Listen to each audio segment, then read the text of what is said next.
ಪ್ರಭು ಕ್ರಿಸ್ತರಲ್ಲಿ ನನ್ನ ಒಲುವಿನ ಸೋದರ ಸೋದರಿಯರೇ, ಇವತ್ತಿನ ಶುಭ ಸಂದೇಶ ಮತ್ತಾಯ ಅಧ್ಯಾಯ 9 ವಾಕ್ಯ 15 ತಿಳಿಸುವುದೇನೆಂದರೆ, ಮದುಮಗನನ್ನು ಅವರಿಂದ ತೆಗೆದುಕೊಂಡು ಹೋಗಲಾಗುತ್ತದೆ ಮತ್ತು ನಂತರ ಅವರು ಉಪವಾಸ ಮಾಡುವರು. ಚಿಂತನೆ: ಯೇಸು ತನ್ನನ್ನು ವರನೆಂದು ಕರೆದುಕೊಳ್ಳುತ್ತಾನೆ ಮತ್ತು ಅವನ ಶಿಷ್ಯರು ಅವನ ಉಪಸ್ಥಿತಿಯಲ್ಲಿ ಸಂತೋಷ ಪಡುತ್ತಾರೆ. ಅವನು ಅವರೊಂದಿಗೆ ಇದ್ದಾಗ ಅದು ದುಃಖದ ಸಮಯವಲ್ಲ, ಸಂತೋಷದ ಸಮಯವಾಗುತ್ತದೆ.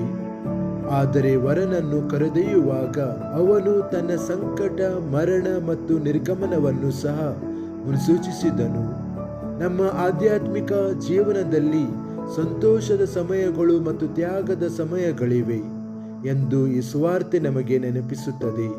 ಉಪವಾಸವು ಕೇವಲ ಆಹಾರವನ್ನು ತ್ಯಜಿಸುವುದಲ್ಲ, ಇದು ಕ್ರಿಸ್ತನಿಗಾಗಿ ನಮ್ಮ ಹಂಬಲವನ್ನು ವ್ಯಕ್ತಪಡಿಸುವ ಮತ್ತು ಆತನಿಗೆ ಹತ್ತಿರವಾಗಿರುವ ಒಂದು ಮಾರ್ಗವಾಗಿದೆ.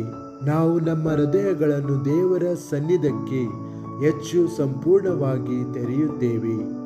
ಪ್ರಾರ್ಥನೆ: ಕರ್ತನಾದ ಯೇಸುವೆ, ಪ್ರಾಮಾಣಿಕ ಹೃದಯದಿಂದ ನಿನ್ನನ್ನು ಹುಡುಕಲು ನನಗೆ ಸಹಾಯ ಮಾಡಿರಿ. ನನ್ನ ಉಪವಾಸ ಮತ್ತು ತ್ಯಾಗಗಳು ನನ್ನನ್ನು ನಿನ್ನ ಹತ್ತಿರಕ್ಕೆ ತರಲಿ ಮತ್ತು ನಿನ್ನ ಮೇಲಿನ ನನ್ನ ಪ್ರೀತಿಯನ್ನು ಆಳಗೊಳಿಸಲಿ. ಆಮೆನ್.